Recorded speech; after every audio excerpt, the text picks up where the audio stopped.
cold bit through my coat as the taxi's headlights swept across a house I'd never seen before. My parents stood on the porch, their shadows long against warm windows glowing with Christmas lights. I pressed my face to the glass, breath fogging the view, trying to understand why they were here instead of at our family home 3 hours away. The driver shifted into park and said nothing. My fingers found the door handle, but I couldn't move. On the brass doorbell, catching light from the porch lamp, I saw letters that made my chest tighten. Bryn Castell, home. My name. Not theirs. Mine. My mother turned toward the sound of the taxi, her face going pale when she recognized me through the window. My father's hand went to her shoulder, his expression shifting from surprise to something I'd seen too many times before. Denial. The kind that pretended everything was fine even when the house was burning down. I'd driven 6 hours through a blizzard because of a text message that said, "Don't come home for the holidays, the house is full." Now I understood why. They were standing inside my house. My mother opened the door before I could ring the bell. She stood in the threshold wearing the expensive coat I'd seen in her Facebook photos last month, the one she said was a gift from a distant relative. Her eyes darted past me to the taxi, then back to my face. "Bryn," she said, not moving aside. "What are you doing here?" I held up my phone, showing her text from 3 days ago. "You said the house was full." I wanted to understand what that meant. My father appeared behind her, coffee mug in hand, his posture rigid. "We didn't think you'd actually show up," he said quietly. "The weather's terrible. You should have stayed in the city." I looked past them into the foyer, seeing boxes stacked against walls, furniture I didn't recognize, and a Christmas tree decorated with ornaments I'd never seen. "Whose house is this?" I asked. My mother's mouth opened, then closed. My father took a sip of coffee, buying time. "It's complicated," he finally said. "We were going to explain after the holidays." The taxi driver honked once, a question. I waved him off, paid through the window, and watched his taillights disappear into falling snow. When I turned back, my parents hadn't moved. They stood blocking the entrance to my house, and neither of them would meet my eyes. "My name is Bryn Castell. 28 years old. I work the morning shift at a bakery in the north end of the city, where frost covers the windows until noon and the ovens are the only warmth for blocks. I've been there 5 years, ever since my father's stroke forced me to drop out of nursing school and find work that paid immediately instead of eventually. The bakery owner, Mrs. Kovac, is 67 and smells like cinnamon. She pays me just enough to cover rent on a studio apartment above a laundromat, where the walls shake every time someone starts a dryer. I don't mind. The shaking reminds me I'm not alone in the building, even when I am. Before the stroke, my father managed a hardware store. After, he couldn't work anymore, and my mother's receptionist salary barely covered their mortgage. I sent money home every month, sometimes half my paycheck, sometimes more. They never asked for it directly, but my mother's texts always included subtle mentions of unpaid bills or broken appliances. I learned to read between the lines. My older sister, Kiara, moved to California years ago and sent birthday cards with $20 bills inside. My parents never mentioned her anymore, as if distance had erased her from the family. 3 months ago, my mother's texts changed. Instead of asking for help, she started talking about good fortune and answered prayers. She mentioned a family friend who'd offered assistance with their financial troubles, someone from my father's past I'd never heard of. When I asked for details, she'd deflect, saying it was complicated and she'd explain when we saw each other in person. I should have pressed harder. Should have driven home instead of accepting vague explanations over text. But I was tired. Tired of being the only one who showed up. Tired of sending money while Kiara posted vacation photos.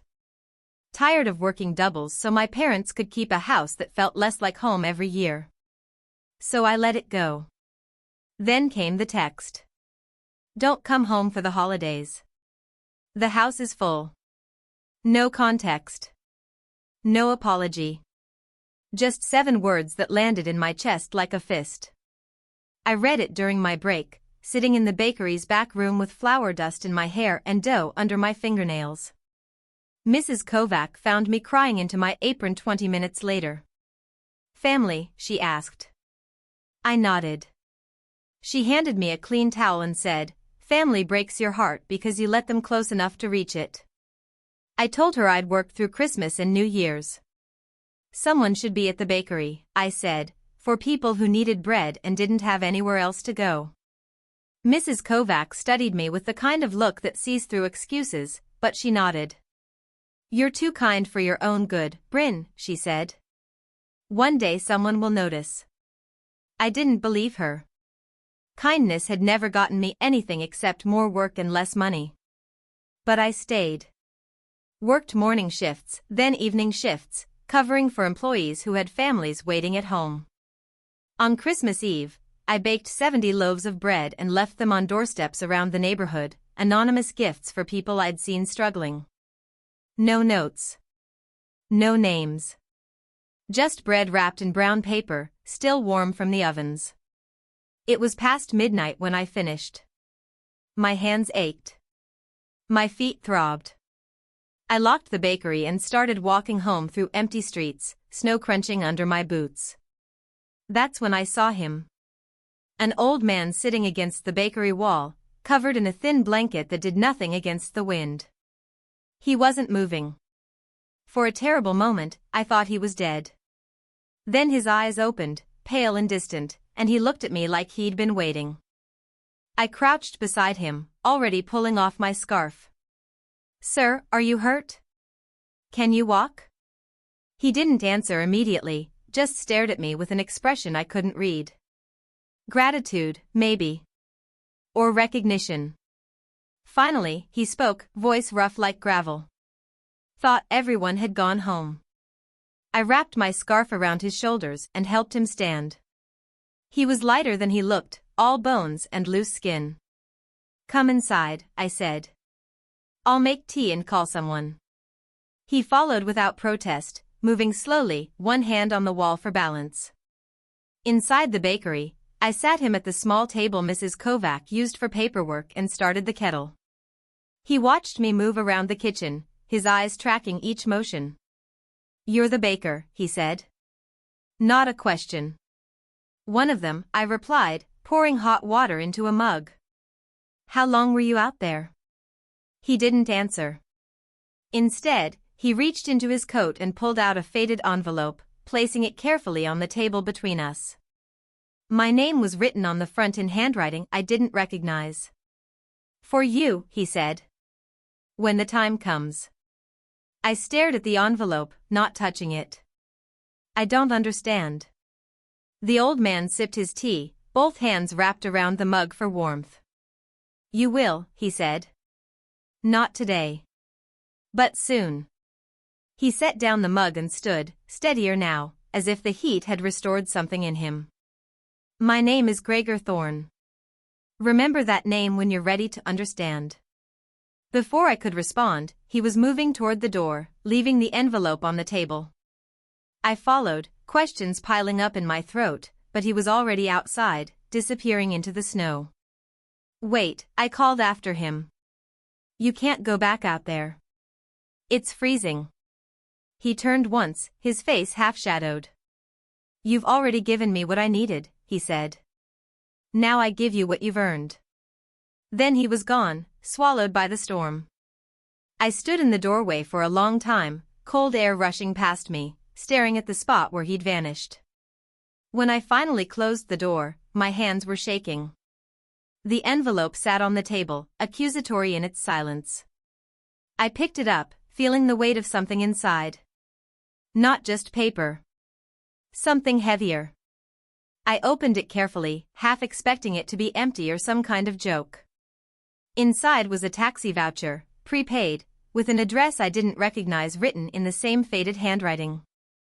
Below that, a single sentence, "The house your kindness built." I turned the voucher over, looking for more information, but found only a phone number with no name attached. The address meant nothing to me. Some town I'd never heard of, hours away from the city. I put everything back in the envelope and shoved it in my coat pocket, trying to forget about it. Strange old men gave strange gifts. That was all.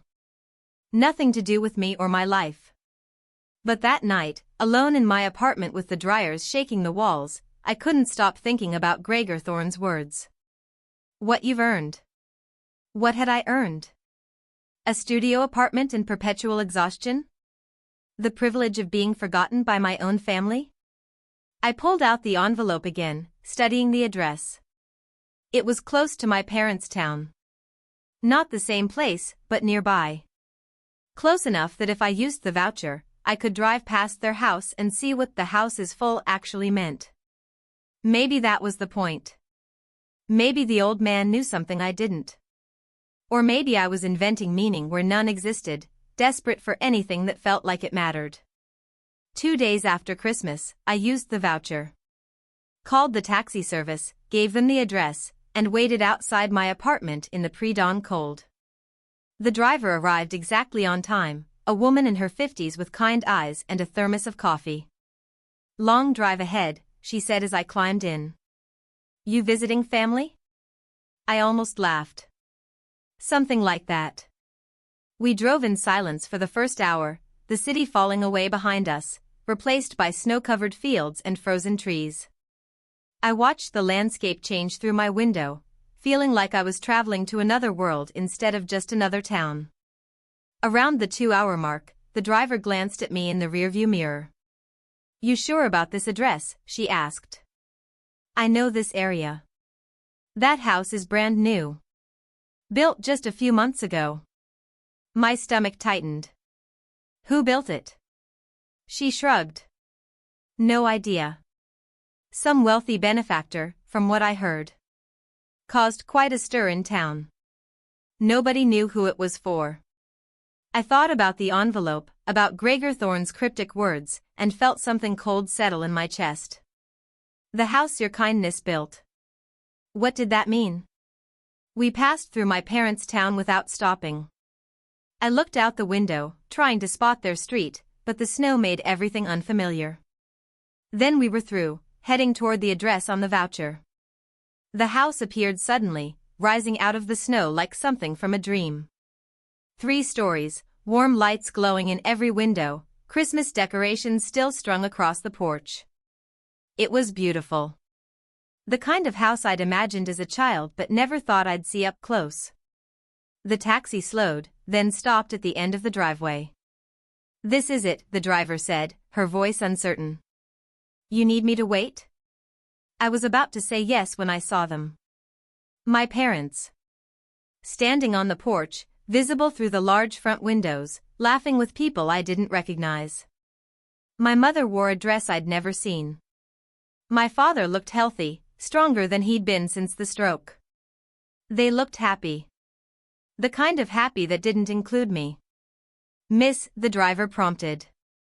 I reached for the door handle, moving on autopilot, my mind unable to process what I was seeing. As I stepped out, I noticed the mailbox at the end of the driveway. The Castell home was engraved on a brass plate, polished and new. My family name. But as I walked closer, I saw the doorbell. Brass, like the mailbox. Engraved with letters that made my breath stop, Bryn Castell, home. Not the Castell family. Not my parents' names. Mine. Just mine. I stood on the porch for a full minute before pressing the doorbell, my finger hovering over my own name, trying to make sense of what I was seeing. Inside, the laughter stopped. Footsteps approached. The door opened, and my mother's face went through 3 expressions in 2 seconds. Surprise. Guilt. Fear. Bryn, she said, blocking the doorway with her body. What are you doing here? I looked past her into a foyer filled with expensive furniture, walls painted in colors I'd choose if I had money, art hanging in frames that probably cost more than my rent. That's my question, I said quietly. You told me not to come home. Said the house was full. But this isn't our house, is it? My father appeared behind her, and whatever happiness I'd seen through the window was gone now, replaced by the careful neutrality he used when avoiding uncomfortable truths. "This is complicated," he started. I held up my hand, stopping him. "Whose house is this?" My mother and father exchanged a look, some silent conversation passing between them. Finally, my mother stepped aside, not quite inviting me in but not blocking me either. "You should come inside," she said. "Before the neighbors see." I stepped into my house, and nobody welcomed me home. The people in the living room went quiet when I entered. Two couples I didn't recognize, holding wine glasses, staring at me like I'd crashed a private party. Which, I supposed, I had. My father introduced them as old friends, but didn't introduce me. I was the unnamed daughter, the unexpected guest, the problem nobody wanted to acknowledge. My mother guided me toward a small study off the main hallway, closing the door behind us.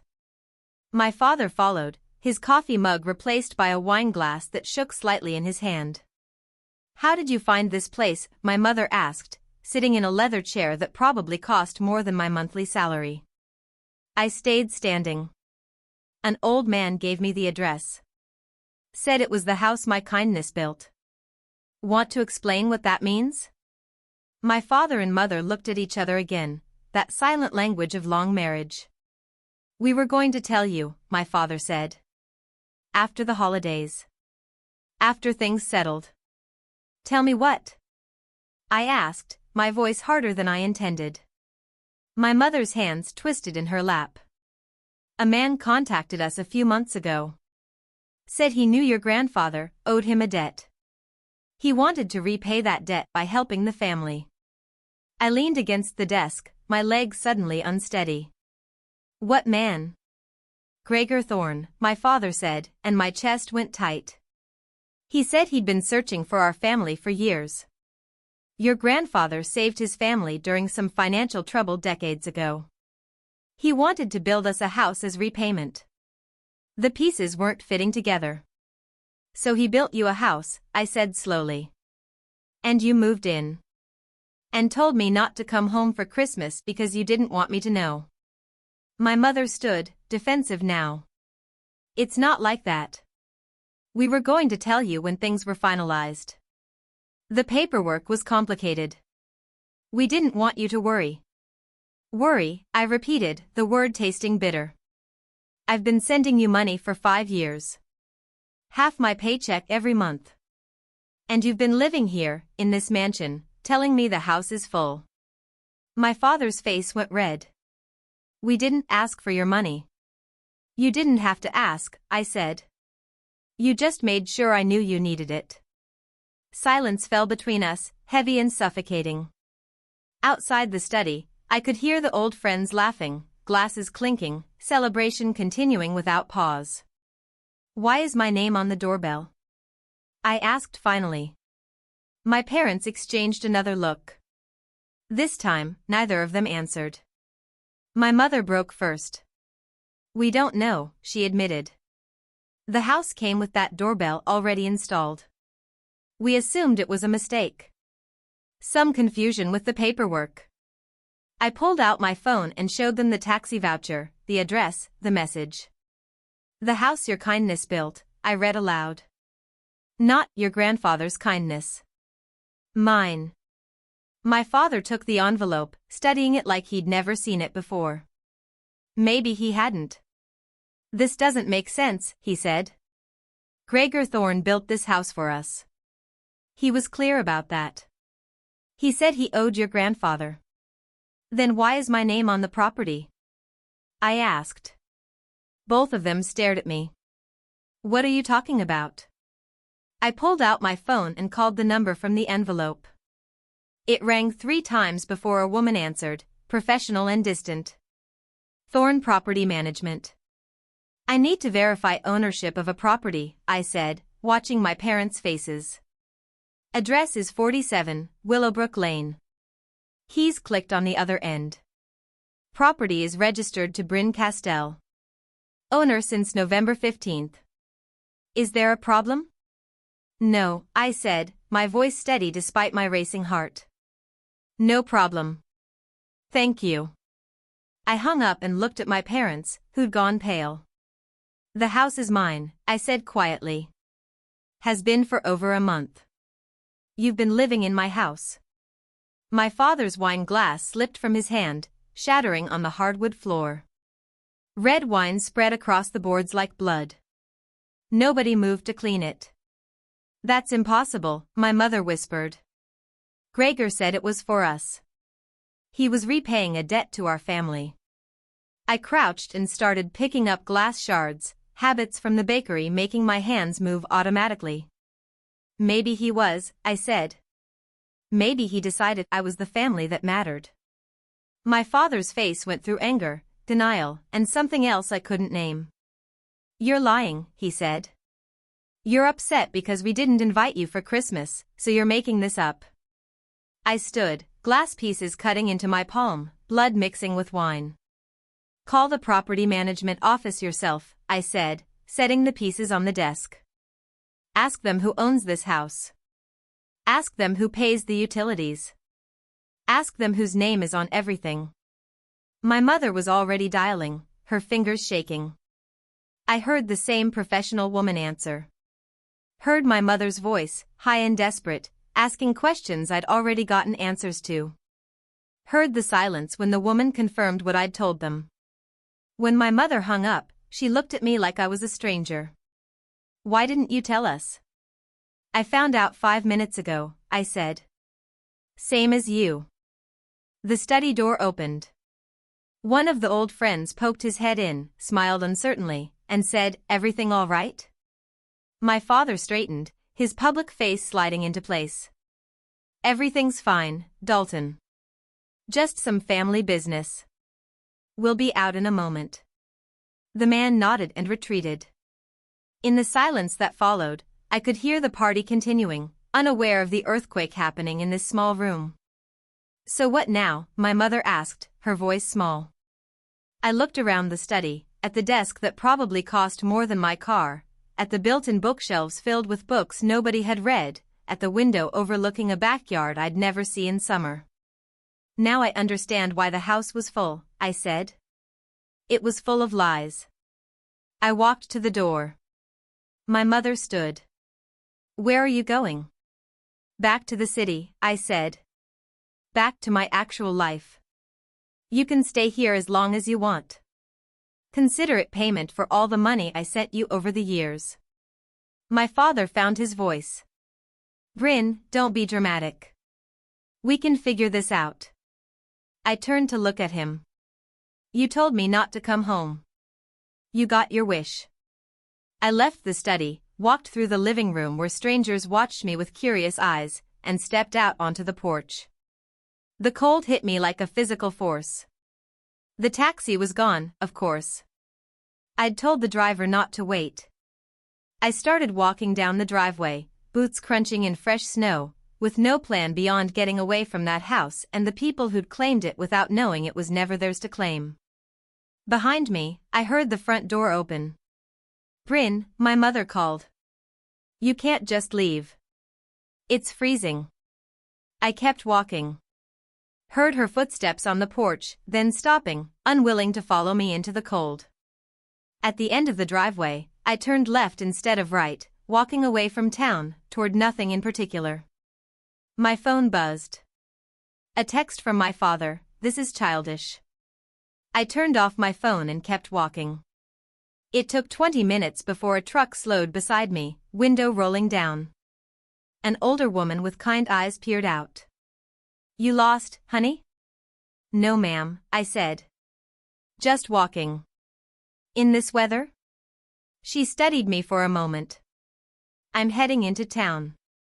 "Hop in before you freeze to death." I climbed in gratefully, the truck's heat making my face burn. She didn't ask questions, just drove, and I was grateful for that too. "I'm Delphine," she said after a few minutes. "I run the diner on Main Street." "Bryn," I replied. She nodded like she'd known my name already. "You're the one who owns that new house on Willowbrook." I looked at her sharply. "How did you know?" Delphine smiled, eyes on the road. Small town. People talk. Gregor Thorne made quite a fuss when he built that place. Said he was repaying a debt to someone special. Nobody knew who until the deed was filed. Then your name showed up in the public records. She glanced at me.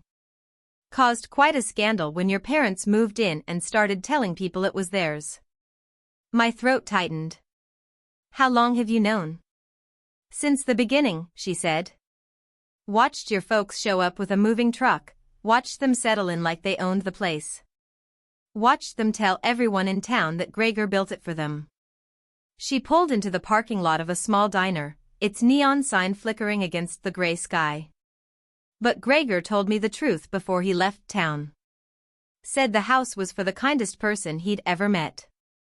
Someone who gave bread to strangers and didn't ask for anything back. My eyes burned. You know him? Known him for 40 years, Delphine said. He's my brother. I followed her inside the diner, past the counter where a few locals sat drinking coffee, into a small office in the back. She pulled out a folder, thick with documents, and set it on the desk between us. Everything you need to know is in here, she said. Property deed. Construction records. Gregor's letters explaining why he built it. I opened the folder with shaking hands. The first document was the property deed, my name clearly listed as owner. Below that, receipts for construction, furniture, utilities. Every single one paid by Gregor Thorne. Every single one delivered to me. Then I found the letters. Dozens of them, written in the same faded handwriting from the envelope. They told a story I'd never known. My grandfather, 40 years ago, had found a young man sleeping in his hardware store's back room. Instead of calling the police, he'd given him a job. Let him sleep there until he saved enough for rent. That young man was Gregor Thorne. He'd gone on to build a fortune, but he'd never forgotten the kindness that saved him when he had nothing. For decades, he'd searched for my grandfather's family, wanting to repay the debt. When he found us, he spent months watching, trying to decide how best to help. He saw my parents struggling, saw me sending money I didn't have. Then one night, he saw me leaving bread on doorsteps. That's when he decided. The house wouldn't be for my parents, who'd forgotten how to be kind. It would be for me. The person who still gave bread to strangers. I read every letter twice, tears falling onto pages that already bore the marks of someone else's grief. In his final letter, Gregor explained why he'd approached me at the bakery. He wanted to see if I'd help him. If I'd show him the same kindness my grandfather once had. I did. So he gave me a house. He died 2 weeks ago, Delphine said quietly. Peacefully, in his sleep. But before he went, he made me promise to make sure you knew the truth. I looked up at her through blurred vision. Why didn't he tell me himself? Because he wanted you to discover it naturally, she said. He thought if he just gave you a house, you'd refuse it. But if you found out your parents had taken what was yours? He figured you might keep it out of spite. She smiled sadly. He was a complicated man. But he knew people. I closed the folder, feeling the weight of it in my hands. My parents were living in my house, throwing parties, telling people it was theirs. They'd told me not to come home because they knew the truth would destroy their lie. What do I do? I asked. Delphine stood, putting on her coat. That's up to you. But before you decide, you should know something. Your parents are 3 months behind on the utilities. The power's getting shut off next week. I returned to the house that night, folder in hand, walking up the driveway with my boots leaving fresh tracks in the snow. The party was over. Lights were still on, but the other cars were gone. I rang my own doorbell. My father opened it, his face haggard. We need to talk, he said. I walked past him into the living room where my mother sat on the expensive couch, tissues balled in her hand. We're sorry, she started. I held up my hand, stopping her. I know about the utilities, I said. I know you can't afford this house. I know you've been pretending to everyone in town that it's yours while falling deeper into debt. My father's shoulders sagged. We didn't know what else to do. When Gregor offered us this house, we thought it was the answer to everything. Then we found out it wasn't really ours, and we panicked. So you lied, I said. You moved in anyway. Threw parties. Told me not to come home. My mother stood, anger flashing across her face. What were we supposed to do? Go back to struggling? Live in that tiny house with the mortgage we couldn't pay? This was our chance at something better. It was my chance, I corrected quietly. And you took it. Silence settled over us. Outside, snow began falling again, heavy flakes that covered the world in white. I pulled out the folder and set it on the coffee table. I spent the last 5 years sending you money. Worked doubles so you could keep your house. Skipped meals so you could pay your bills. I looked at both of them. I'm done. My mother's face crumpled. You're kicking us out? No, I said. I'm giving you a choice. You can stay here. I'll sign the house over to you. It'll be yours, legally, no strings attached. My father's head snapped up. What's the catch? No catch, I said. But I need you to understand something first. This house was built because I spent 5 years being kind when I had nothing. Because I gave bread to strangers. Because I helped an old man who was freezing to death. I stood, picking up the folder. If you take this house, you're taking something I earned. Not through family connections. Not through inheritance. Through kindness. My mother reached for the folder. I pulled it back. If you take it, I continued, we're done. No more phone calls. No more visits. No more family. You'll have your house, and I'll have my life. Separate. Clean. My father stood slowly. That's cruel. That's fair, I corrected. You told me not to come home. I'm listening. I set the folder down and walked toward the door. Behind me, neither of my parents moved. I stayed at Delphine's diner that night, sleeping in a small room above the kitchen that smelled like coffee and bacon grease. She didn't ask questions, just gave me clean sheets and said I could stay as long as I needed. In the morning, I woke to find a note slipped under my door. My parents had made their choice. The house was mine. They'd left before sunrise, taking only what they'd brought with them. The furniture, the decorations, the expensive couch where my mother had sat crying. All of it stayed, because none of it had ever really been theirs. I walked back to the house through fresh snow, my breath clouding in the cold air. Inside, everything was exactly as I'd left it. Clean. Empty. Mine. I stood in the living room, turning slowly, trying to understand how I felt. Not happy. Not sad. Just quiet. Later that day, I called Mrs. Kovac. I need to take some time off, I said. Family emergency. Take all the time you need, she replied.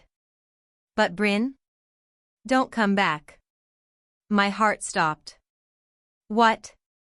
I'm retiring, she said, her voice warm. Selling the bakery.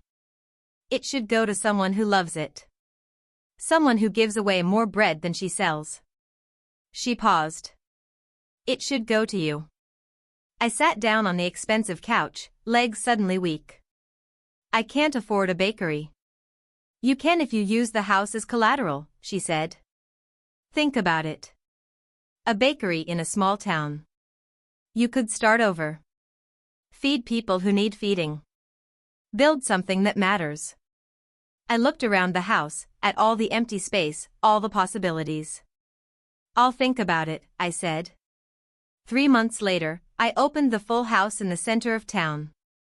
Half bakery, half community kitchen. People could buy bread, or they could work an hour and take bread home. No questions asked. No judgment. I hired people who needed second chances. Served people who needed warm meals. Filled the space with the kind of kindness that had built me a house I never asked for. My parents never visited. I saw them once, driving through town, their old car looking shabby next to newer models. They didn't stop. I didn't wave. But I heard through Delphine that they'd found a small apartment, that my father had gone back to work, that they were managing. That was enough. 1 year after I'd stood on that porch and seen my name on the doorbell, I received a letter. It was from Kiara, my sister in California. She'd heard about the bakery, about what I was doing. She wanted to visit. Wanted to help.